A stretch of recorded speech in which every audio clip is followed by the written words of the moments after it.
Good morning everyone. तर तुम्हा सर्वांचं स्वागत आहे परत एकदा आमच्या ज्ञानप्रबोधिनी या चॅनलमध्ये.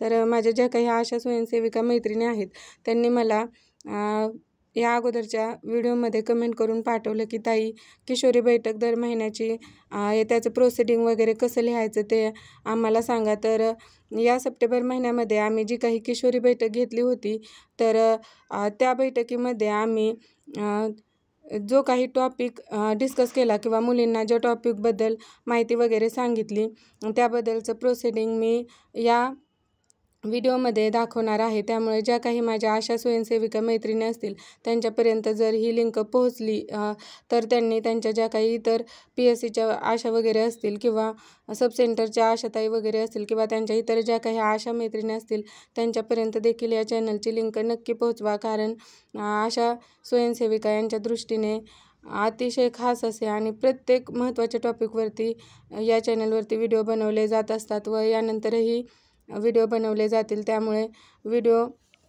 व्हिडिओची लिंक इतर मैत्रिणींपर्यंत नक्की पोहोचवा आणि चॅनलला देखील सबस्क्राईब करायला सांगा. आम्ही जी काही या सप्टेंबर 2024मध्ये किशोरींची बैठक घेतली होते त्यामध्ये आम्ही विषय निवडला होता किशोरी मुलींची वैयक्तिक स्वच्छता. तर आपण प्रोसिडिंगमध्ये थोड्याच प्रमाणात माहिती लिहितो, परंतु प्रत्यक्षात मात्र आम्ही किशोरी मुलींना व्यवस्थितरित्या पाळीच्या दरम्यान सॅनिटरी पॅड वगैरे कशाप्रकारे वापरायचं किंवा वैयक्तिक स्वच्छता त्यांनी कशाप्रकारे ठेवायची याबद्दलचं व्यवस्थित मार्गदर्शन केलेलं आहे. त्याचं देखील व्हिडिओ मी थोड्या दिवसांनी अपलोड करणार आहे. परंतु प्रोसिडिंग कशाप्रकारे लिहायचं हे महत्त्वाचं आहे. तर बघा, सुरुवातीला आपण विषय लिहिलेला आहे की किशोरी मुलींची वैयक्तिक स्वच्छता.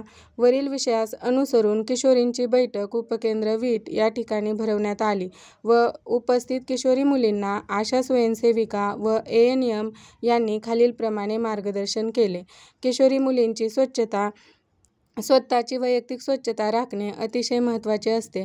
यामध्ये मुलींनी नियमित अंघोळ करताना सर्व शरीर स्वच्छ करणे याला महत्त्व असते. असे केल्याने त्यांच्यात खाज व इरिटेशन सारख्या समस्या यापासून त्या दूर राहू शकतात. गुप्तांगाची स्वच्छता सर्वात महत्त्वाची असते. ती योग्यरित्या न केल्यास पाळी दरम्यान किशोरींना अनेक समस्यांना सामोरे जावे लागते. तसेच पाळीत मुलींनी योग्यरित्या सॅनिटरी पॅड कसे वापरावे याविषयीही माहिती उपस्थित किशोरी मुलींना देण्यात आली. सॅनिटरी पॅड योग्यरित्या डिस्पोज करण्याचा सल्लाही किशोरी मुलींना देण्यात आला. ही सभा किंवा बैठक संपवण्यात आली. तर अशा प्रकारे आपण अतिशय डीपमध्ये ही माहिती व्यवस्थितरित्या त्यांना समजून सांगितलेली आहे. सॅनिटरी पॅडचं डिस्पोज कसं करायचं किंवा उघड्यावरती हे पॅड वगैरे न टाकता ते कसं डिस्पोज करायचं याबद्दल किंवा कसं यूज करायचं याबद्दलही मार्गदर्शन उपस्थित किशोरींना आम्ही या बैठकीमध्ये केलं होतं.